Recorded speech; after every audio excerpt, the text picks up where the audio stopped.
সুপ্রভাত, শুভ সকাল বন্ধুরা। কেমন আছো সবাই? আশা করছি সবাই খুব ভালো আছো, যে যেখান থেকে আমার ভিডিওটি দেখছো। আজকে হলো রবিবার। সকাল সকাল মা এখানে রান্নাবান্না শুরু করে দিয়েছে। এদিকে ডাল বসিয়েছিল, সেটা প্রায় হয়েই গেছে, আর একদিকে ভাত ফুটছে। আর আজকের বাইরের ওয়েদারটাও বেশ সুন্দর, রোদ ঝলমলে। এদিকে আজকে দুপুরে রান্নাবান্না হবে বট ভাজি, আর কি হবে সেটা অবশ্যই তোমাদেরকে শেয়ার করব। এদিকে ভাই আবার আগের দিন রাতে এই ছোট ছোট মিষ্টিগুলো এনেছিল। এগুলো খেতে তো আমার খুব ভালো লাগে, তবে সকালবেলা একদমই মিষ্টি খেতে আমি পছন্দ করি না। সকালবেলা ঘুম থেকে উঠে চা খেতেই আমি বেশি পছন্দ করি। আমি যেহেতু চা প্রেমিক মানুষ, লিকার চা বলো দুধ চা বলো, দুটো খেতেই খুব পছন্দ করি। তবে সকালবেলাতে আমি লিকার চাটাই খেয়ে থাকি, দুধ চাটা অ্যাভয়েড করি। এখন চাটা এখানে খেয়ে নেব, তারপর অনেক কাজ আছে, সেগুলো আস্তে ধীরে তোমাদের সঙ্গে অবশ্যই শেয়ার করব। আগে রবিবারগুলো একদম অন্যরকম কাটতো, সেটা তো ভিডিওর মাধ্যমেই তোমাদেরকে শেয়ার করেছি। এখন তো আমার হাজব্যান্ডের অ্যাক্সিডেন্ট হয়েছে, সে পুরোপুরি বেড রেস্ট। তবে আগে সে সপ্তাহে একটা দিন ছুটি পেত, আর সে চেষ্টা করতো আমাদের মনটা ভালো করার, মানে আমাদেরকে নিয়ে বাইরে ঘুরতে যেত।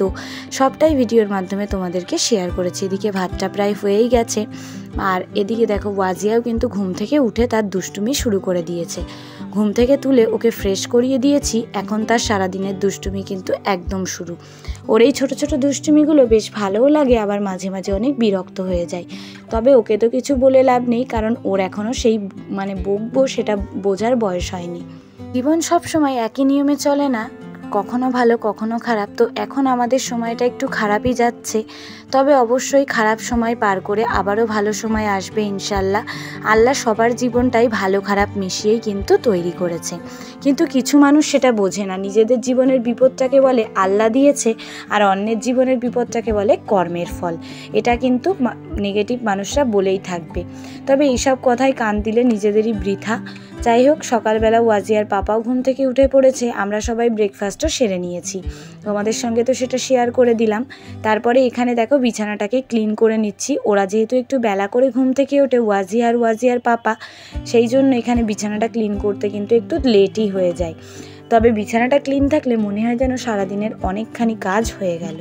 সপ্তাহে একটা দিন মা যেহেতু বাড়িতে থাকে, একটু বেলা করেই ঘুম থেকে উঠি, সকালে রান্নাবান্নার অতটা চাপ থাকে না।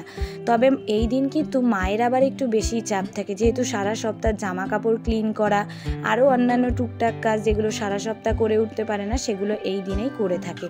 সেই জন্য রবিবারটা মায়ের কাছে একটু চাপের হয়ে যায়। বড় ঘরের বিছানাটা ক্লিন করে নেওয়া তো হয়ে গেছে। এদিকে পাশের ঘরটা দেখলাম একদম এলোমেলো হয়ে আছে, যেহেতু বাড়িতে অনেকগুলো সদস্য, আর টুকিটাকি হাত দিয়ে জিনিস নিতে নিতে কিন্তু এলোমেলো হয়েই যায়।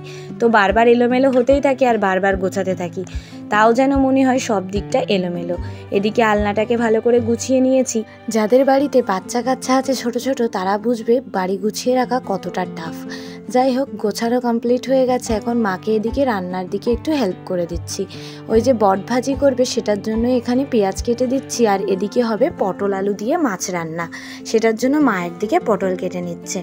আজকে যেহেতু ছুটির দিন, কাটাবাছা করতে করতে সবাই মিলে একসঙ্গে কিন্তু গল্পও হচ্ছিল। মায়ের দিকে রান্নাবান্না প্রায় কমপ্লিট হয়ে গেছে। মাছগুলোও ভাজা দিয়ে দিলেই কিন্তু পটল আলুর তরকারিটা একদম রেডি হয়ে যাবে। এই রান্নাগুলো তোমাদেরকে প্রপার শেয়ার করতে পারলাম না, ওয়াজিয়া এদিকে খুব দুষ্টুমি করছিল।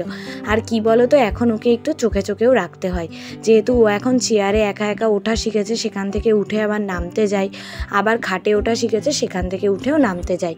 আর এইগুলো কিন্তু একটা বাচ্চার জন্য অনেক ভয়ের। একবার যদি কোনো কারণে পড়ে গিয়ে লেগে যায়, সেটা কিন্তু সারা জীবনেও আর ঠিক করা পসিবল হবে না।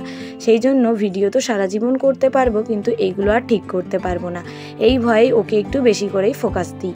তারপরে এদিকে বটভাজিটা করবে, মা এদিকে সমস্ত বেসিক মশলাগুলো দিয়ে সিটি মেরে নিচ্ছে।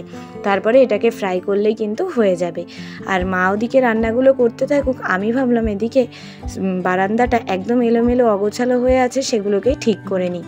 এখানে ম্যাক্সিমাম জিনিসটাই কিন্তু ওয়াজিয়া ফারিয়ার খেলনা। দেখতেই পাচ্ছ অনেক খেলনা আছে, যেগুলো একদম নষ্ট হয়ে গেছে, সেগুলো বাদ দিয়ে দিলাম। বাকি যেগুলো নেওয়ার মতো সেগুলো একটা প্লাস্টিকে ভরে রেখে দিলাম। এগুলোকে যতই গোছায় না কেন সারাদিনে কোথাও না কোথাও ঝাড় দিতে গেলে একটা না একটা খেলনা তো পাবোই। সারা দিন এদিকে সেদিকে একটা করে খেলনা ওরা ঠিক রেখে দেবে, খাটের তলায়, শোকেসের তলায়, আলনার তলায়। তোমাদের বেবিরাও কি এরকম করে? অবশ্যই কমেন্টের মাধ্যমে কিন্তু জানাতে ভুলো না। আর সারা সপ্তাহ আমার পক্ষে এই কাজগুলো চাইলেও করে ওঠা হয় না। আগে তো প্রতিদিনই করতাম, এখন হয় না। তার কারণ হলো বাচ্চাকে নিয়ে একা পসিবল না। তার উপর হাজব্যান্ডেরও এখন অ্যাক্সিডেন্ট হয়েছে, তাকে গোসল করানো, খাওয়ানো সব কিছুই করে দিতে হয়। সে একা কিছুই করতে পারে না, সেটার জন্য কাজও এখন একটু বেড়ে গেছে। চাইলেই কোনো কিছু করে উঠতে পারি না। এখন দেখো সমস্তটা ক্লিন করে নিয়ে ঝাড় দিয়ে নিচ্ছি। ঝাড় দিয়ে নিলেই কিন্তু হয়ে যাবে। এই সমস্ত কাজ করতে করতে বেশ বেলা হয়ে গেছে। ঝাড় দিয়ে এখন ওয়াজিয়াকে গোসল করাবো, ওয়াজিয়ার পাপাকে গোসল করাবো, আমিও গোসল করব। আজকে ওয়াজিয়ারও একটু অন টাইম হয়ে গেছে, যেহেতু মা অন্যদিকে একটু কাজ করছিল। প্রতিদিন তো সারা সপ্তাহ পুরো টাইমের মধ্যেই সব কিছু হয়, বাট এই একটা দিন সব কিছু অন টাইম হয়েই যায়। কি আর করা যাবে বলো, কিছু করারও নেই। যাই হোক, এখন ক্লিন করে নিয়ে চলে যাব সোজা, গোসল করে আসব।